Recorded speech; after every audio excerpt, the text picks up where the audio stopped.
ọmọ Yorùbá ṣáàrí o mo ti gbìyànjú o mo ní mo sọ fún ọmọ Yorùbá pé mo ti gbìyànjú o ibi tí mo dẹ̀ bá dé mo ti dé wá sí mi o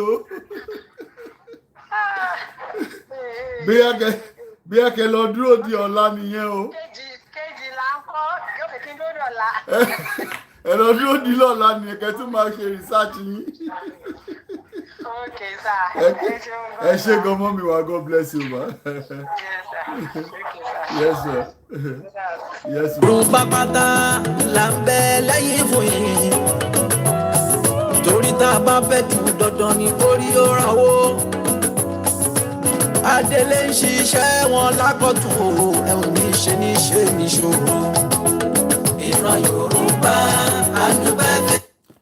Nọ́mbà kan pè wọlé tó jábọ́. Nọ́mbà kan pè. Ìyá wa. Hello ìyá wa Hamza. Bàbá ló ń sọ̀rọ̀. Bàbá wa ẹ má bínú bàbá wa Hamza. Ẹ kú ètò sọ. Mo ètò nìyẹn bàbá ọmọ Yorùbá ń gbọ́ yín. Mo rí ohun tẹ̀tẹ̀ jíṣẹ́. Mo ní kò dàbí pé kí àwọn ọmọ Yorùbá kí wọ́n gbọ́ pé bàbá òun kan báyìí ni bàbá sọ o. So òun mo ṣe béèrè lọ́wọ́ yín pé mo ní kí ni déètì tí a declare orílẹ̀-èdè Yorùbá ta ṣe declaration kí ni déètì yẹn. Déètì tá a ṣe. Declaration. 11/4/2024. Declaration date ni mo ń sọ ta declare kò ń ṣe ká ta reclaim. There is difference between reclamation and declaration. Ìyàtọ̀ wà láàrin méjèèjì. Àkọ́kọ́ ṣe declaration nígbà yẹn lọ́dún yẹn. Àkọ́kọ́. Ọjọ́ tá a ṣe declaration okay. Ọjọ́ tá a ṣe declaration. Bí mọ́jọ́ tá a gbàjọba ni tá a lórí oyè. Àkọ́kọ́ tí lẹ́yìn petition yẹn tẹ́ bá rántí tí màmá wa ṣe declaration. Say occupied on the 22 oṣù kọkànlá. 22 oṣù kọkànlá.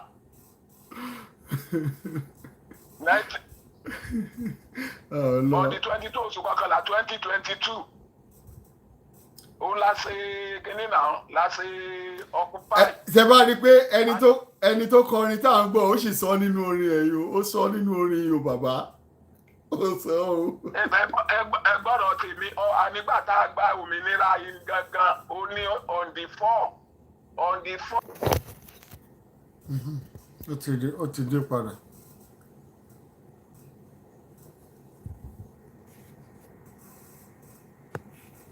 Ó yẹ kó dé kínní náà ìbí kínní ló wà ń gbà kínní ló wà náà ó yẹ kó ṣe kínní padà náà.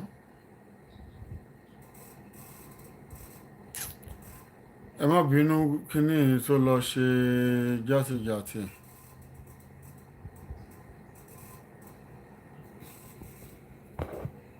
Má bínú jọ. Ẹ kó bọ́ sí ibẹ̀ náà.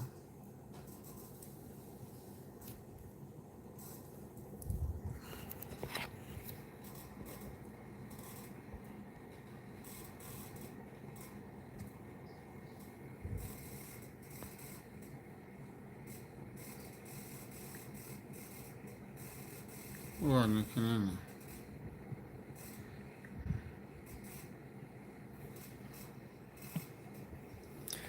Kò fẹ́ gbà kí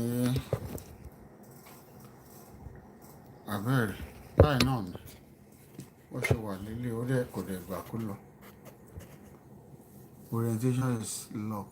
Rotate the word back. Rotate.